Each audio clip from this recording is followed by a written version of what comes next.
And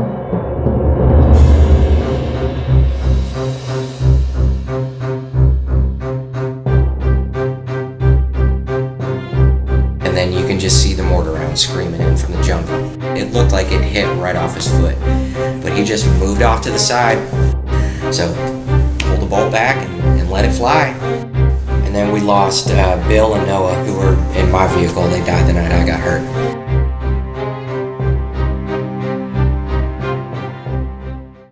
I'm John Chrzanowski from Detroit, Michigan. Little suburb of Detroit. I grew up in just a regular blue-collar home. My dad was a construction worker. My mom worked with kids with special needs. I was, how you'd say, a tempered youth in my day. And that day came when I had no direction in life whatsoever. And my mom said, you either need to go back to college, because I was working on a culinary arts degree, of all things.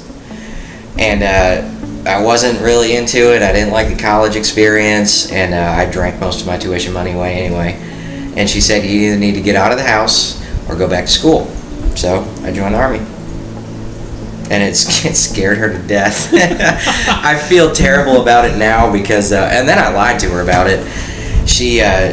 She came to see the swearing in ceremony and everything like that, the usual soccer mom stuff where she's in the back taking pictures. And my recruiter was there, and he came to see me swear in and sign all my papers with me and make sure I didn't, sign the wrong thing.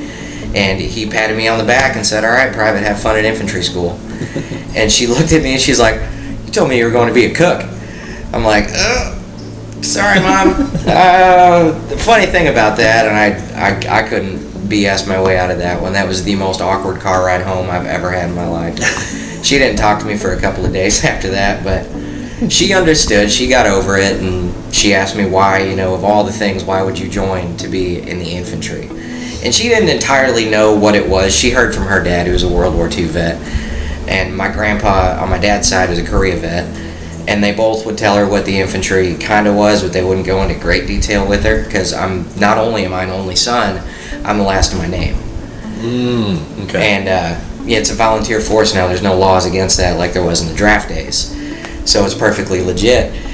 And she eventually learned what it was, and she asked me, why would you do that? Why of all the jobs in the military would you go infantry? And I learned from my buddy's dad, who I went to high school with. His father was a Vietnam vet, and retired command sergeant major, stayed in for his 20 and then some.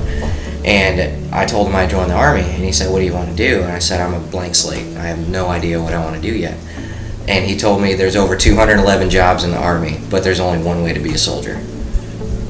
That made sense, made perfect sense. Mm-hmm. And I went down to Fort Benning, Georgia, did my infantry school for 14 weeks, was stationed at Fort Benning with the 2nd and the 69th, and then 10 months later, I'm off to Iraq. Wow. Yep. So basic was how long? Basic training was 8 weeks. 8 weeks. And then we had another 6 weeks. Yeah, another 6 weeks of infantry training, which is your advanced stuff that you don't learn in basic. Yeah. Was it just like, here's your orders and that's pretty where much? I'm going? That's really? it. Okay. We got our deployment orders, and we were sent home for Thanksgiving and Christmas leave, and we came back right after New Year's, and we shipped out January the 15th. Right after the holidays. I brought my orders home, sat down with my parents and said, "I'm going." They knew I was going. They just were dreading that day that I actually did go. Told them, this is, if I get killed, this is what I want you to do. You got $250,000 from my life insurance, and this is what I want you to do with it. This is what I want done with my body, and so on and so on. And then I left. That was it. Did you fly over commercially or military? Commercially. Really? I swear, it's the cheapest, most junkyard flight you could possibly get. We got to Lawson Army Airfield on Fort Benning. We weighed in with all of our gear to make sure we weren't maxed out, issued weapons, new desert camo, and all. The full spread. We get on the plane. You're allowed like 2 cubic feet of space, and we were issued at least triple that in stuff that we had to carry with us. Go figure. It was uncomfortable. It was just awful. And if you were lucky enough to sneak in some sleeping pills, you were in good shape. It was going to be an easy flight. I was not that fortunate. And we were on the plane for about a half an hour, and then the motor fried. So they had to get everybody off the plane, get a new plane in here. The second plane broke down on the tarmac, and we're like, great, we got to fly across an ocean with these guys. I mean, really? What was the carrier? Oh, not Tiger Air.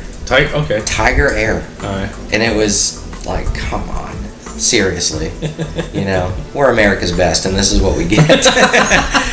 But we made it safe and sound. We went from Fort Benning to Nova Scotia, from there to Shannon, Ireland to Budapest to Kuwait City. And that was all like 36 hours, I think, was what it took to get there, refuel, and get out to smoke and stuff like that. When what was it like when you first got over there? What was it like for you trying to soak it all up? Well, we didn't really have a whole lot of time to soak it all up. It was pretty fast paced. We got to Kuwait. We spent 2 weeks in Kuwait, and we would go to some classes, cultural familiarization, what not to do, the difference between their culture and American culture, and it was kind of helpful, but there's not really a way to prepare for that unless you're in it. And when we flew from, some of our guys took a convoy from Kuwait City up to, our FOB, which is in Bakuba. And some of us flew on the helicopters, and we took Chinooks all the way up to Anaconda, and then Anaconda we took another helicopter to our FOB up there. Landed, and then immediately once we got there, it was February the 5th. And we were there until the 14th, and we had our first casualty, Sergeant First Class Sally. We were right on the move. They were doing the whole, what's called right seat ride, where you go out with the guys that have been there for the last year. And they were showing us around the town and showing us this, and this is a good section, this is a bad section. This is, kind of giving us the way things were in actuality. Not what you learn, in a classroom or back stateside. This is what really happens. And from then on, it's like now the first ID left, third ID took over, and that was it. How many so-called engagements or firefights were you involved in over there? A handful. Oh, really? Yeah, a handful. It was a lot of rocket attacks and IEDs, and they would shoot at us and then run away. Very seldom did they really buckle down and actually fight. There were a few times, though. That was part of the job. The IEDs, was it when they would actually impact you guys, or they would detonate them and you'd see them near to you, or both? Really? We had this thing on our truck that would put. I forgot what it's called. It's like a radar jammer, basically, like a police scanner or something like that. They use the same kind of technology or whatever. And once they could detonate it right in the middle of our convoy, and it would jam their signal until the last vehicle passed, and then it would blow up. Sometimes it worked, and sometimes it didn't. We lost a lot of good guys to IEDs, and we lost some good vehicles to IEDs. Like every other day, we're having to replace a power steering pump that's all full of shrapnel, or new tires, or new steering boxes, or just that kind of warfare really took its toll on you, both from the equipment standpoint, but mentally too.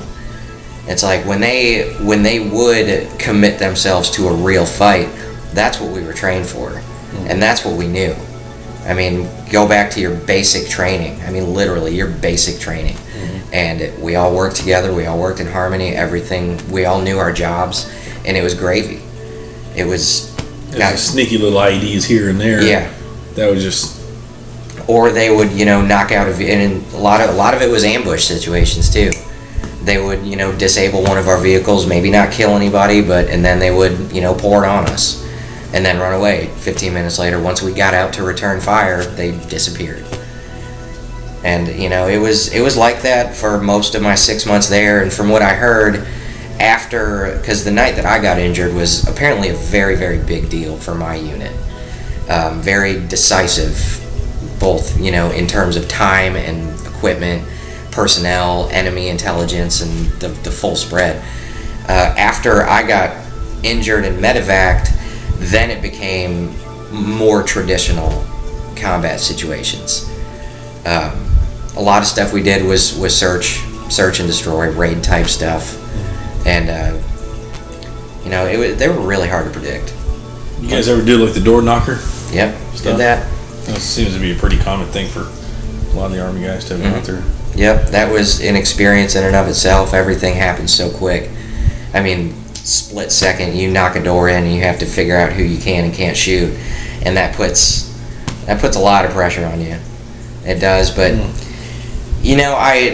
I have no real regrets. I mean, I struggled with it for years because there's women and kids that get involved in that, and that's part of their culture. I mean, they don't value the human life like we do in America. Right. They don't have CPS in Iraq. They don't have APS or anything like that. They have no social structure. So when you said that they would get involved, what do you mean? They would be considered a combatant. The women and kids were not off limits according to our rules of engagement. Wow. They had to present a clear threat. It's not like we could just go killing anything that moved.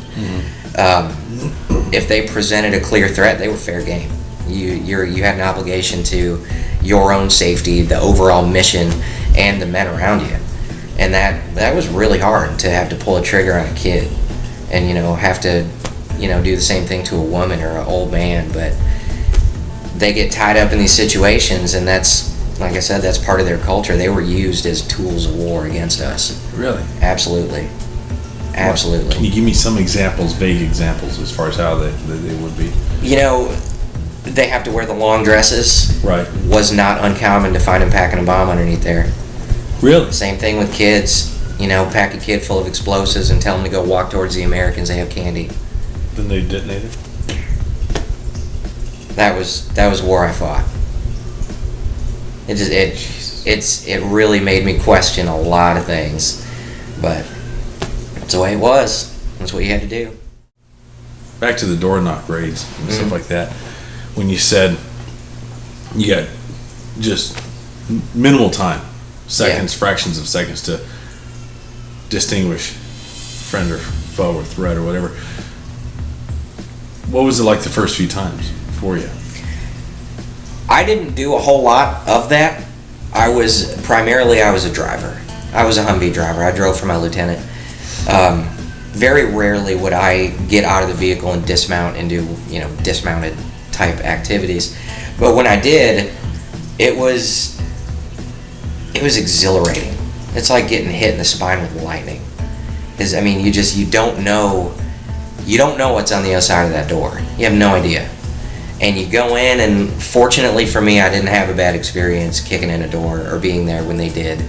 But, from a lot of guys that I served with, and they would come back and talk about what they did in a certain section of the town or whatever, and they had to do that. You could see the worry and the shakes and the, oh, thank God I made the right decision. I almost pulled the trigger on that kid. And it'll wear down your nerves like in a heartbeat. You do that enough times, and eventually you can't handle that much adrenaline all at once, and especially not for a sustained period of time. So if you do that 5-6 times over the course of a raid, or even in the course of the same night, by the last one, you're sick. You're wasted. Yeah, you're fried. Yeah. But like I said, fortunately, I was mostly kept with the vehicle. Me and the radio operator, we were there with the truck, made sure everybody got turned around, made sure that, we found a good avenue in and out, because all the stuff that we did, we were dismounted troops, but we came in with Humvees. Rarely used Bradleys, but mostly Humvees. How many Humvees did you have with you normally? Normally 4. That was it. 5 soldiers per, except for mine. We had me, my lieutenant, a gunner, our radio operator, and our interpreter. Gunner, was that a turret on top or a 50 cal? Both. Both. It depended on what we were doing. Sometimes we would draw the 50. Most of the time it was a 240. I remember this one. We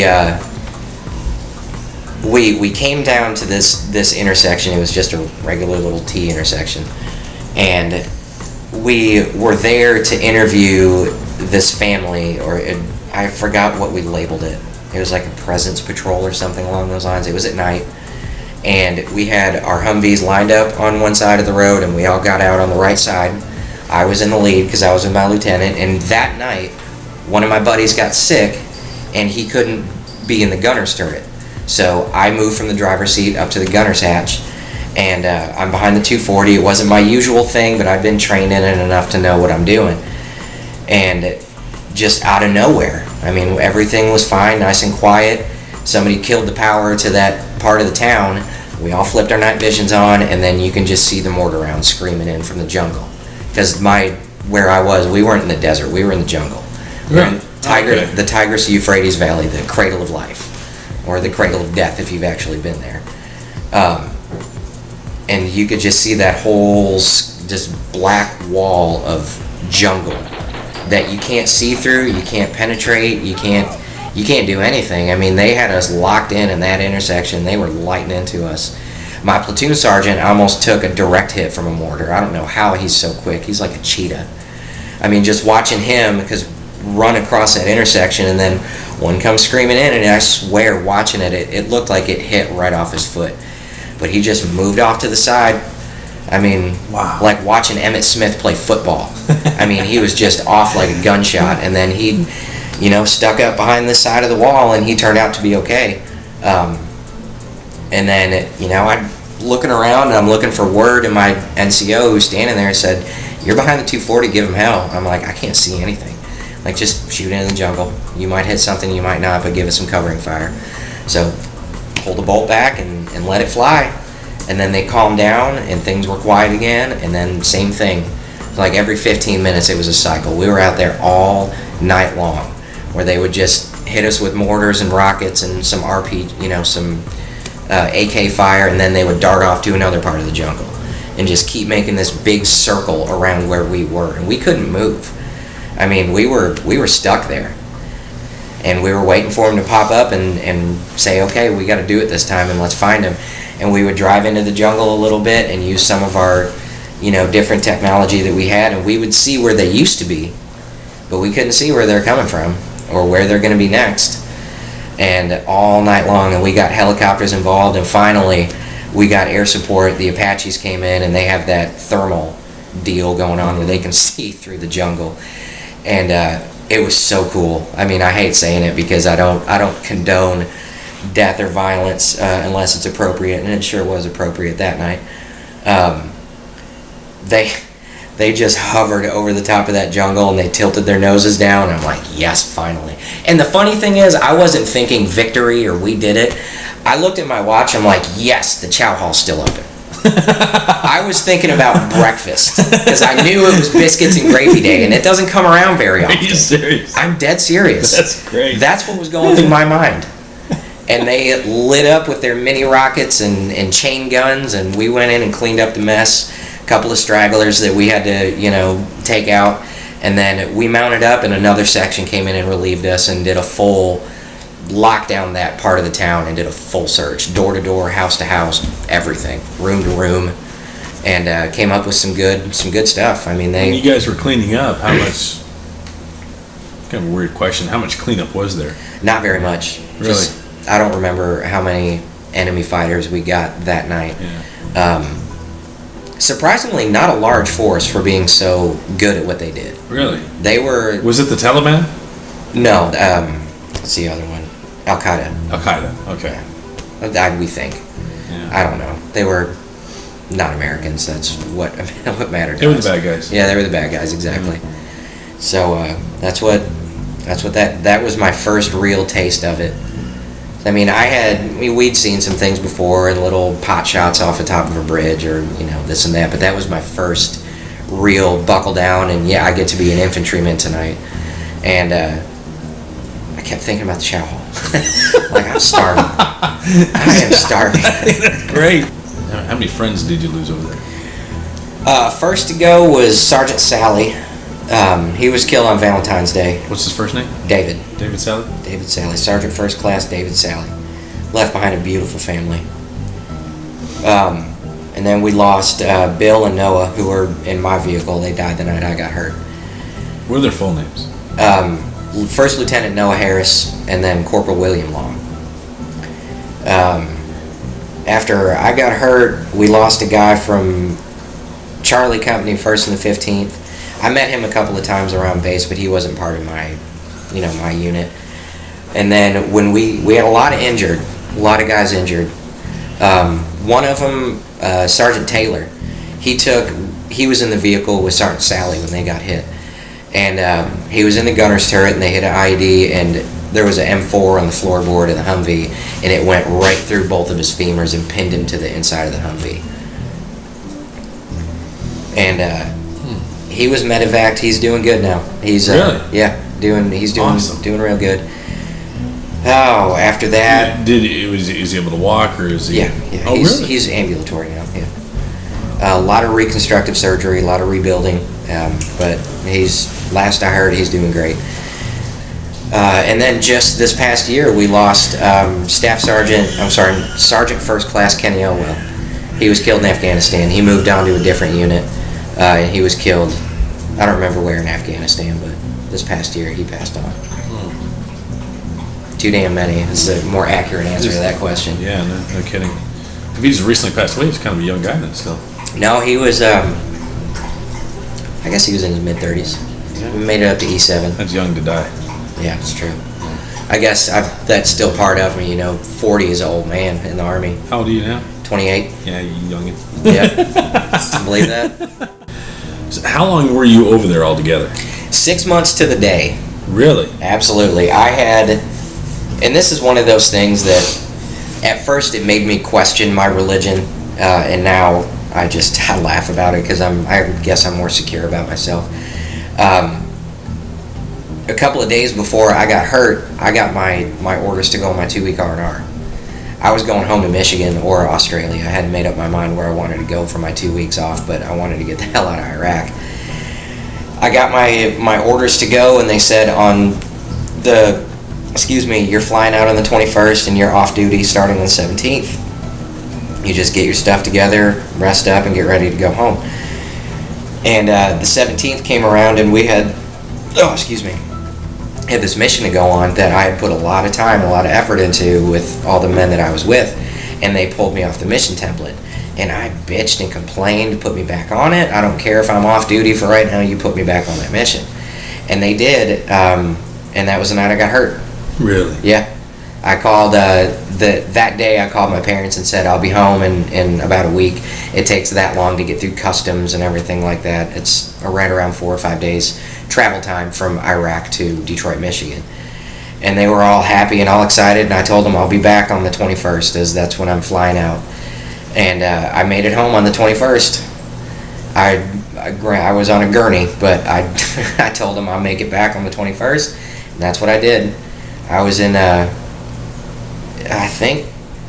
was comatose at that point, but I think I landed in San Antonio on the 21st. No, Bethesda. Yeah, I had on the way from Anaconda to Bethesda, I had died over the Atlantic on that big hospital flight, and they resuscitated me, put me back on life support, made a pit stop in Bethesda. I was there for a couple of days, and then they flew me to San Antonio to the burn unit. You talk about it just so it's manufactured, It is. It's. Yes. I'm too stubborn to kick it now. There's no way. It's not my time. I got way too much life left. Yeah. Good for you. Mm-hmm. Now, as far as your accident, let's tell that story. We had taken a couple of prisoners, and they were identifying target houses, and they gave up a whole bunch of good information. So we went out and we located these houses. This one has weapons. This one has intelligence. This one has human assets. Got enemy fighters in it, and this is a safe house. This is where they keep this, and just they gave up all of our stuff, or all of their stuff, to us. So we planned an entire raid around that block of information. Went out the next night, and they had every avenue in and out of that town roadblocked. I don't know how they knew we were coming, but they did. And we get down to this part of the village, and it's all businesses on my right and a canal to my left. And I've been down there millions of times. It was not a good area at all. And we started taking machine gun and rocket fire, and then after a while they got us zeroed in with mortar fire, and we knew that there was only one way out. We knew that it was a textbook ambush. We knew what we were in for, and my lieutenant said, all right, it's time to go. We're outnumbered. We need backup. They can't get air support in here. They can't get other troops in here because, I mean, they had us surrounded entirely. So we put the pedal to the metal and started driving down that road. It's Canal Street. Started driving down there hoping to get out of that village, and I hit the IED and it knocked me out. And I think the only thing that saved me, actually I know the only thing that saved me, was I had my door open and I had my rifle across through the door, in between the door jamb and the window, and I was shooting as we were driving with my left hand, and we hit that IED and it knocked me partially out of the vehicle, and then they came in with the RPG and it knocked me the rest of the way out of the vehicle, covered me in diesel fuel, lit me on fire. And then to hear it from, I don't remember this part, I got knocked out, and then to hear my buddies tell it months after, was that I laid there for a good bit of time just burning, and I finally I got up, and I remember that moment, and I still have my issues with religion, although I do call myself a Christian. I remember that moment, and it's so weird to look back on it now because you can't really conceptualize life and death until you've made a decision about your own. And well said. I remember waking up, and it's one of the last conscious thoughts that I had. I was watching myself burn, and I'm like, all right, fuck it, I'm done. This is the end of the road for me. And I wanted to just lay down and die because laying down was comfortable and being burned alive was not comfortable. I'm like, I gotta find a little comfort before I leave this world. And then for some reason I stood up and I jumped in that canal and I put all the flames out, and I was still I guess as with it as you could be. Was still conscious. What was in the canal? That shit. Yeah. Sewage. And I don't know if that's a hint towards genetics, but 2 explosions, being lit on fire, and then jumping into sewage didn't kill me from either burns, concussions, or infections. I get God's got a plan for me. I don't know what it is yet. I'm still young and I haven't figured that out, but I'm still here. I mean, maybe it was all that body hair that I got from my grandpa that kept me well insulated. I don't know. That good old Polish genetics. I had gotten down to that canal, and I felt all the chin strapping and webbing from my helmet just melted to my throat. All my uniform melted to me, and I went to unsnap my helmet to take my helmet off, and all that melted plastic just ripped all my skin off and all the skin off my hands, and it was just, it's starting to sink in now that I'm a mess. So I wade over to the riverbank, and it's pretty steep for being just a sewage ditch. At least it looked like a mountain to me at the time. And I just laid down and I put my head back, and I'm trying to exist. I guess that was my main goal, was survive. And they didn't kill me. They knew I was still alive. They could see me moving through that canal, and they zeroed all that machine gun fire in on me. And I'm like, oh, here we go again, just watching those tracers come in, and you can feel them hitting the dirt next to me, and not one of them made it to me.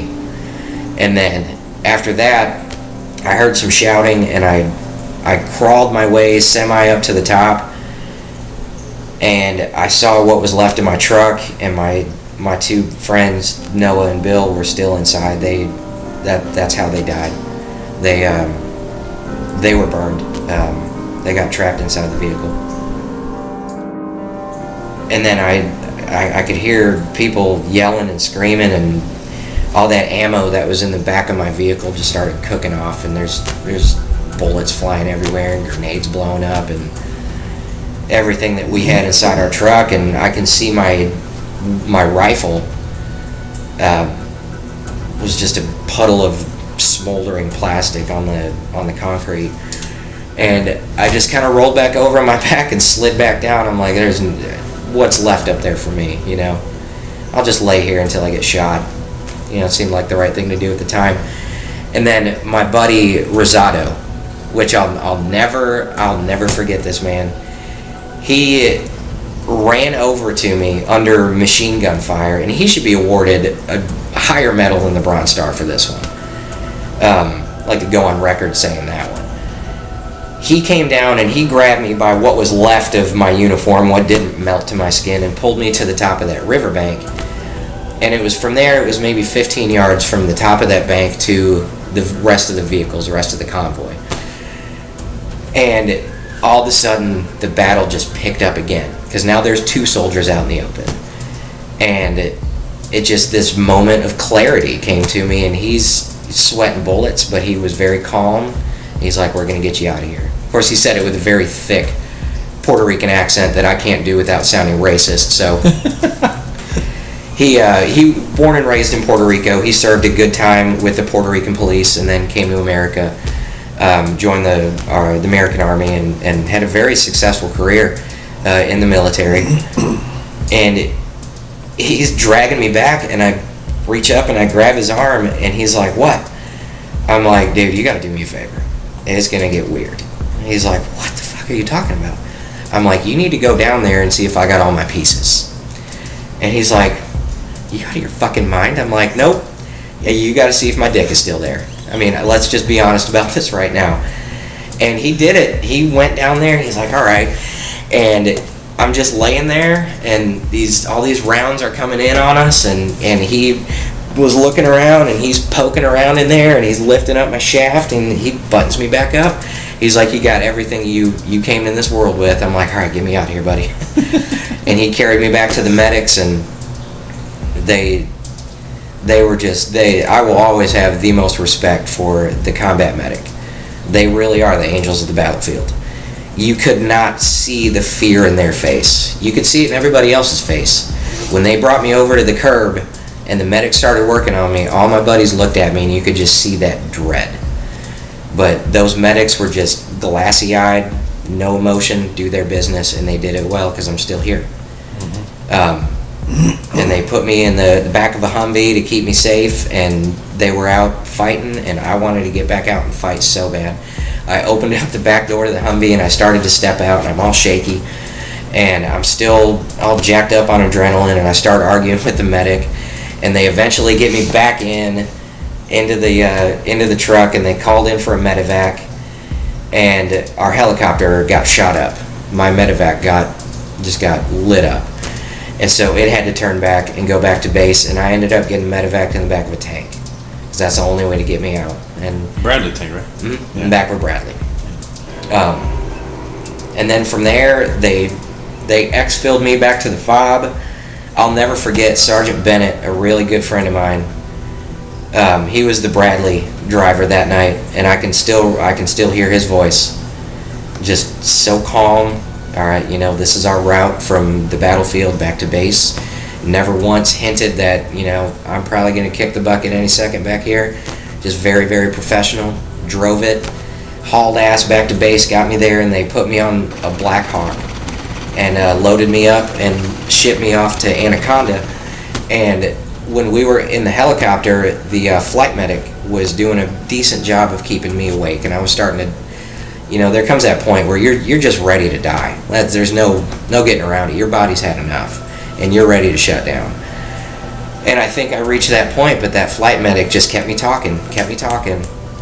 And I'll never forget it. It was when the Detroit Pistons were in the playoffs for the NBA championship against the San Antonio Spurs in the summer of 2005. And we were on that flight, and I think that night was Game 5 or Game 6. And the medic was like, where are you from? And he's like, I'm from Detroit. I'm all groggy, and I don't know if he understood me, but, oh, Detroit, no kidding? I heard the Pistons are in the playoffs, tonight. And I'm like, yeah, go Detroit, and, they're playing San Antonio, and he gets on the intercom, and he's, oh, yeah, uh-huh, oh. Okay, yeah, that's fine. And he moves his mouthpiece. He's like, sorry, buddy. Detroit just lost. They're out of the playoffs. Fuck, man. Come on. Of all nights, And then... Couldn't you lie to me? Exactly. And then to make it worse, I wake up 3 months later in San Antonio, surrounded by all these "Good Job Spurs" billboards and banners, and I'm like, great, just pour it on, We got to 5 Anaconda, and they loaded me up in the ambulance to take me from the helicopter pad into the hospital. And this is my last memory of combat. They start peeling all of my stuff off of me. And I looked up at the nurse or doctor or whoever she was, and I said, "Ma'am, I can feel everything that you're doing, and it hurts." And she puts the mask on me and turns it up. She's like, "No, you can't." Turn the gas up, and I doze off, and I wake up in San Antonio. So they were peeling your uniform off? Mm-hmm. Trying to get all that yucky off of me. All that dead flesh and charred skin and uniform. And I can only imagine. That had to be extremely painful.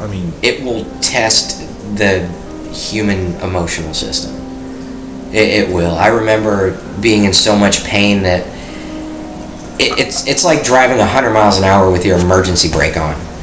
You want to explode. It's so painful. I'm shocked that they didn't put you under, or I don't think they could on the flight. They didn't have the equipment on the flight to so this was still on the flight? No, this was going into the hospital. Oh. From the flight, 30 yards from the helicopter to the inside of the OR. Okay. And incidentally, a couple of years later, I met one of the medics that was doing my intake process at the OR in Balad at Anaconda. I met him in a bar, of all places. Really? And he remembered me. Get out of here. No, 1 in a million. And he welled up with tears, and he gave me a big hug, and he bought me a beer. He's like, "We thought you were going to die. We had never seen anything that bad come through our OR ever. You were our worst case." And this was years later, and that hit me like, it's hard to come to grips with what actually happened. I can talk about it all day long, but maybe it hasn't sank in. Maybe it will when I'm 70, or maybe when I'm telling my grandson this story, I'll have that moment. But I haven't had it yet. It's barely starting to penetrate my emotions. It's hard to explain. Like, I can talk about it, but I can't comprehend what my body had actually been through. Because after this, I'm probably going to go mow the lawn. Come the winter, I'm going to go deer hunting. I'm going to take my kids out and ride in our Jeep, or go ride a horse, or, go fishing, or go water skiing, or whatever. And knowing what happened to me, there's no medical explanation that I should even be here or even be able to do any of this stuff. It's mind-blowing. It was bad. I woke up in the hospital, and my first memory after waking up was I couldn't breathe, I couldn't talk, and my mouth was dry. And these are just these swirling thoughts that just come to my head when they took me off life support. And I open my eyes, and things start to uncloud, and I got the tube down my throat and down my nose, and I have no idea where I'm at. I felt like I'm on a spaceship in some weird Alfred Hitchcock movie. I didn't know. I didn't know what happened. And I see my mom and dad standing over me, and they got the mask and the gowns and everything on, because they're still not sure that I'm not infected with something yucky from all that sewage I jumped in. My immune system was probably very fragile from all the antibiotics and everything that I was on. And I asked my parents, I looked at my dad, I'm like, after they took the tubes out, "How did you get to Iraq? How did they let you in?" And he just looked at my mom, and he welled up with tears, and he couldn't look me in the eye. And it was hard enough for them to make eye contact with me, because, like I said, I'm their only son. Yeah. And to see what happened to me. You're their baby. Yeah. Yeah. I have one amazing older sister that she was a very, very strong support system for not only me, for my family as well. And she was like the catch-all for all of that family shit that happened after I got hurt. And she did an amazing job of it, of managing what was left of my family after I got hurt. But I didn't know what happened. And then after a couple of weeks, it started to sink in. I'm starting to patch together all the whole sequence, and it dawned on me that there should be 2 other guys in this hospital room with me. And I called my dad in the room, and I said, "Dad, what happened to Lieutenant and Corporal Long, Specialist Long at the time? He got a promotion after he was killed." And he lost it again. He couldn't talk to me, and they had to have my mom come in and tell me that they were killed. And they were 2 of my best friends. I mean, the things that we had to go through together and share together. Those the other guys that were on the highway with you. Yeah. Right? Yeah. I mean, friendship does not even come close to encompassing who they were to me. And I lost it. It took me a long time to really let that sink in. And I wasn't good with it for a while. I mean, I was a wreck. So at BAMC, they would take us on these MWR trips to, this nice restaurant downtown. And we would have our own private room where we got wined and dined and treated like kings. And it would take my mind off of it for a little while. But when we got brought back to the base and I went back to my barracks room, it just crept back in. Like, my buddies were killed, and I'm not there. I'm not there with them anymore. I mean, I'm not there with who was left. I'm not there doing my job, and all my buddies that are still alive, they need me, and they're counting on me, and I'm not. I felt like I let a lot of people down, and it took me a long time to get over that. A very long time.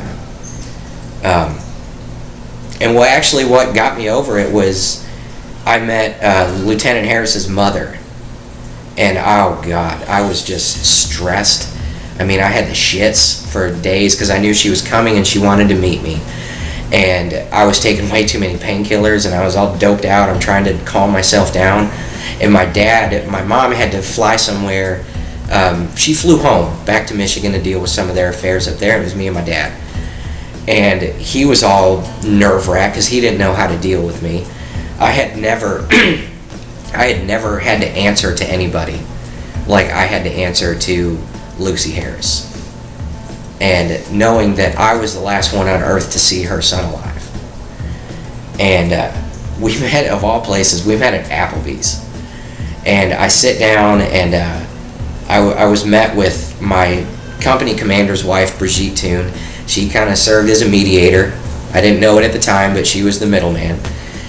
And we met, and in comes Lucy Harris with her long golden hair. It's all curly, and she's got this big smile on her face, and I'm just shocked. I'm like, how can you smile at me right now?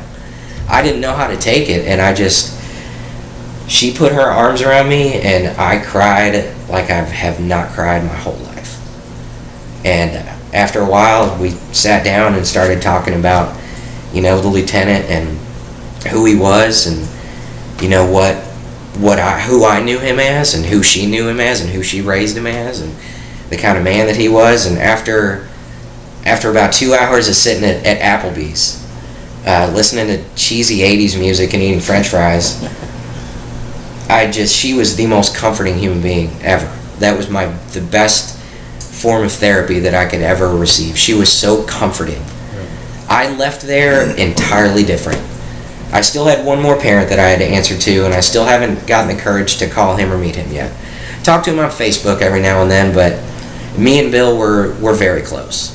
There was a professional boundary between me and Noah because he was an officer.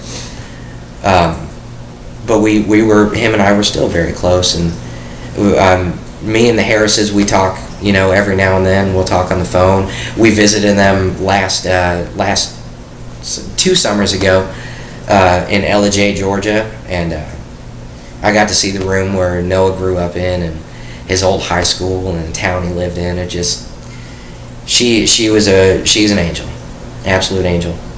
I have no ill feelings towards watching him leave this world and knowing that I was the last one to see him, and it's all because of her. I am at peace with that now. Good. It's one small thing of my life that I'm actually at peace with, and that's definitely it. I wouldn't call that a small thing. That's a pretty good thing to be at peace with. Yeah, you're right. Yeah. I wouldn't downplay that. Yeah. That's a good thing. That's a very good thing. Yeah. And we named our firstborn son after them. Awesome. My son was born last June. He's almost a year old now. Noah William Chrzanowski.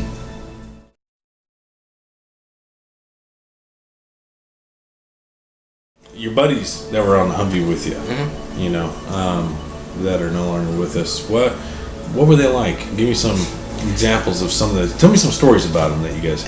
All right. Noah was he was a gentle giant, and I mean that. He was a big dude, big corn-fed Southern boy. He came from Ellijay, Georgia. He was a wrestler. He was a cheerleader for the University of Georgia. He carried that big flag when they come out for football games.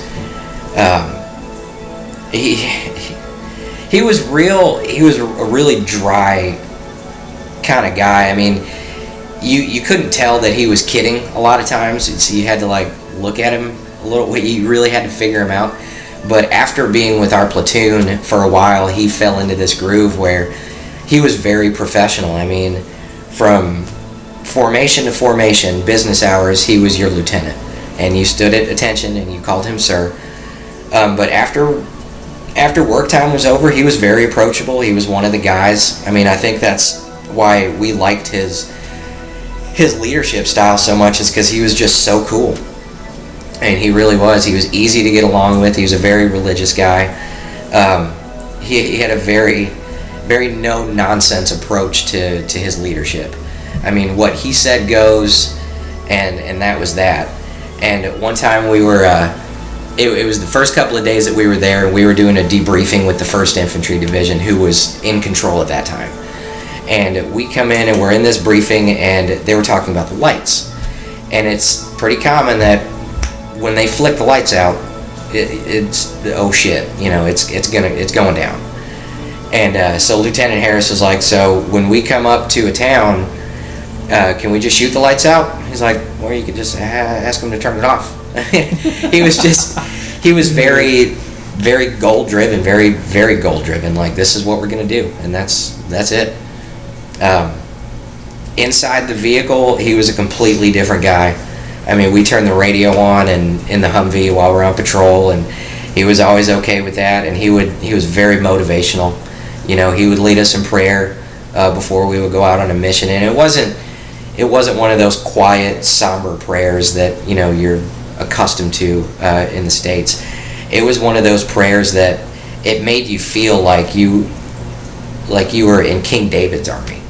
I mean, it was just inspirational. And I mean, you left the base with that fire in you, and that's the way he commanded. Wow. I mean, he was incredible. And then Bill, on the other hand, he was enlisted just like us. He was a joker. He had a sense of humor just like I did, or I do. And I think that's why him and I got along so well, is because we might have been in our 20s, but up here we were still 13, you know. Fart jokes and boobies were still, you know, top priority. That's all it was. And he was like a hound. He could smell mail coming. We had a mail shack on our fob, and we would get mail every couple of weeks. And my grandmother and my mother and my sister would all put together these huge care packages for me with homemade cookies and candy, most of it melted, between, you know, Detroit and Iraq. But I would like try to sneak out to the mailroom real quiet, and it's like he would just come out of nowhere like a ninja, like, hey, did you get cookies this time? I'm like, come on, man. It's like my big jar of cookies wouldn't even make it back to my room. It's like everybody would just nitpick. I'd get a few of them, and they were good. I remember we were so childish at one point that we sat down and watched the SpongeBob movie together in his room. We found a bootleg copy of the SpongeBob movie and just watched it. I mean, like it was an adult movie. Like, hey, sitting there eating popcorn, watching a cartoon movie. It was awesome. And he fit in real well with us. He was a big joker, you know. And he really helped break things up a little bit, break up the monotony. I mean, you never knew what was going to come out of his mouth or what he was going to do next. I mean, But when it came down to business, he was a very, very meticulous soldier, and we're very, very fortunate to have had him in our squad. Him and one of our sergeants were in the honor guard before they got shipped out to the 2nd and 69th. So everything with them was detail. You know, all of our Class A inspections stateside we passed because, you know, they knew it. I mean, razor sharp. This is what you do, and this is how you do it. And that's the way Bill would lead us younger soldiers, us, you know, private E1s and E2s and so on. And I think that's what made us so successful. He was really good at what he did. Now, during the recovery, burns are, you know, something that I think a lot of people are just naturally curious. You said it yourself, people are just naturally curious about it. The rehabilitation process is, I mean, stories I've heard is just, it's a really tough battle. It was absolutely horrendous. On both of my hands, when I had my left hand, both of my hands were burned entirely down to the bone. They had to rebuild all of that and see, like, I can't move this finger, I can't wiggle my fingertips, because those bones were melted together and they grew together like that. There was no muscle tissue left over? Nothing. Really? All of that was either engineered product or cadavers or. Wow. And that's, you know, this right here is a testament to medical technology, because I should have lost both of my hands. It was really horrible at first. There is no safe amount of pain medicine that they can put you on to counteract what they have to do to you. Every day they had to come in and change out all my dressings to keep infection down, especially when they would do my skin grafts and cadavers, you know, skin grafts and everything like that. Even if a fraction of it got infected, the whole thing scrubbed, they had to do it again. Or amputate if it got too bad, you know, like gangrene. So every day they would have to peel those sticky blood and mucus soaked bandages off me, and it peeled off. Whatever had healed overnight was ripped off the next morning. And they had, every 3 days I had to go into, I called it the car wash. They put me on a big steel bed, and 2 nurses would come in and they would scrub me. I mean, it was called the debridement process, and all that dead buildup. Yeah. It's like snakes shed their skin. It's the same thing, but that was every 3 days for me. And they would just scrub and scrub and scrub until it was raw flesh again. And then they would bandage it up and bandage it up. And that went on for a couple of months until, you know, it's like take 2 steps forward and 1 step back. You know, every couple of days was just, it was hard to get ahead. And there's nothing you can do about it. It's just the way burn recovery is. And they would have to come in and they put me on the Jesus chair, and to maximize my blood flow so I didn't get blood clots from laying down. What's that? It's a bed where you're laid down on it, inverted, and your arms are strapped out to your sides, so you get good circulation throughout all your limbs. Ah, okay. Hence the crucify I gotcha. reference. And they would have to come in and put splints, like the web spacing between my thumb and my first finger eventually grew like that. So they would have to come in and pull all that scar tissue and pull and literally wrench on it with a machine. Really? Yeah. They would have to, you know, like a come along, put it on both sides of that, you know, axis of my hand and ratchet it apart. Wow. And then they would pack it full of bandages and then just let it close naturally. And that scar tissue would elongate over time. And they tried to do it with this hand, but after a couple of years it didn't work, so I just had it amputated. Is that why you had it amputated? Yeah. Because it was not useful? It was not functional, and it was very painful. It was so Really? packed full of shrapnel that in the wintertime you could feel it digging into your bones. And I mean, there would be days that would go by that I could use it fully functionally and nothing would happen. I'd be fine. And then all I had to do is just bend my wrist the wrong way, and then I'm incapacitated. Really? It was so hard to predict that I'm like, after a couple of years, it took such a toll on my productivity. I mean, I couldn't play with my kids. I couldn't do anything around this house. I could sit with an ice pack for a day. And I mean, that was how it was, so I just said, forget it. Just take it off. Ah. Yeah. Good grief. That's just, you know. Yeah. I mean, the people down there at the burn gym, at Brooke Army Medical Center, they tried their best to keep it lighthearted. I mean, they had to.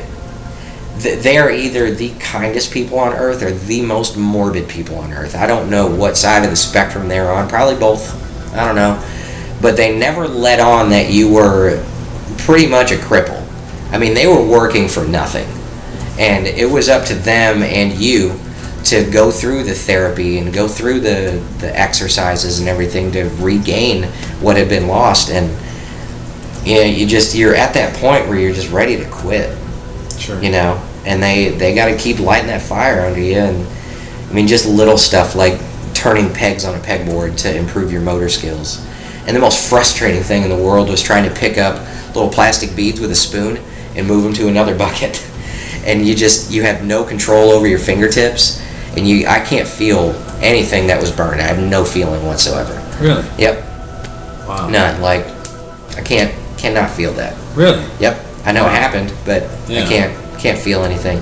So trying to hold on to a spoon, and you got the shakes, and there's just beads going everywhere. And I remember when I was just so frustrated that I just smashed that bucket of beads all the way across. I'm like, fuck this. I'm going back to my room. And I hobbled back over to my wheelchair, and her name was Dawn. She was one of my OTs. Very calmly, because I knew I pissed her off, because she's going to have to clean up all those beads. That poor woman. She took so much shit from us that it's a miracle how she didn't just lose it. But she was very calm and very collect, and she said, okay, now your next job is to pick them all up, since you want to be a tough guy. And nobody stood up to me like that before. I mean, I'm, misfortune. I got blown up. Have a little pity for me. And that was my mindset. But not her. You are a soldier. You are still in uniform. And granted, you can't be an 11 Bravo, but you can do what I tell you. And she was very meticulous with it. Just, go pick them up. Damn it. Go back over there and she ended up doing it, but it got the point across. Sure. So that was my experience, and then we were all it's a brotherhood. I mean, being subjected to what we've been through, it's like a completely different level of the military. It's not any better or any worse than the average uniform out there, but it's just different. It's off to the side. I mean, you can serve a whole tour and not have a scratch, and thank God for it. Welcome home. It's good to have you back, and thank you for what you did. But when you get really, really injured, it's like we all kind of group together to give each other that support. Mm-hmm. And I mean, we would have guys like my friend Merlin, who's no longer with us. He died in surgery. He was burned 98% of his body. And it's just 92%, literally 2% of his body was not torched. And he would come in and he always had a smile. He always had a joke. He was always real light on his feet. And that is the kind of inspiration that we needed, because there were a lot of guys like me that, throw the pity party. Poor me, I'll never get past this. And once Merlin came into the therapy gym, it's like, all right, after a while of being around him, it's like, we'll do this, It's contagious. Get through this. Yeah, it is. It's infectious. Yeah. And then you get a sense of humor about it again. And that's one thing that you have to have, is just a really jacked up sense of humor about being disabled. There's nothing you can do to change it. You might as well live with it and laugh about it.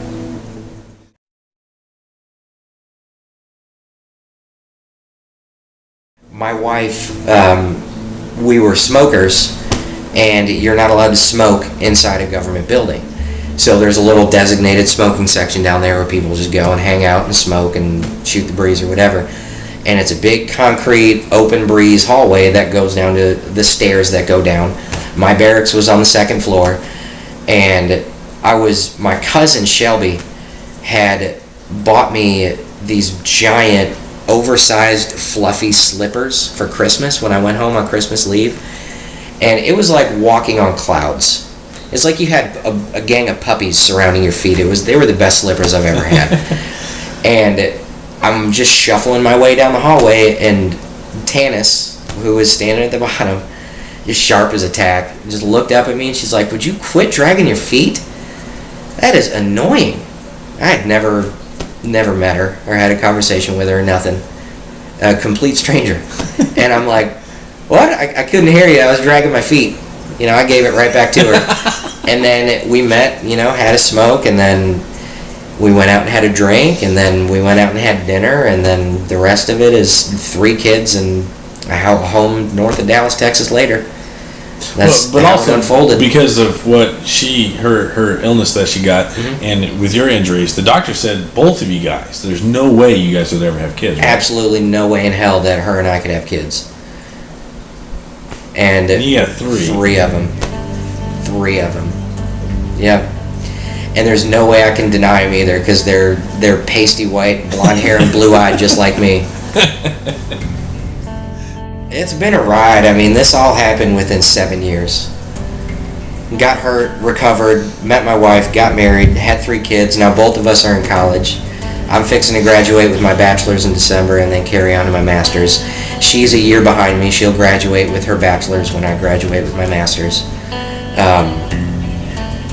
It's in 7 years. It's just, everything is just so, life doesn't stop. It just keeps on trucking.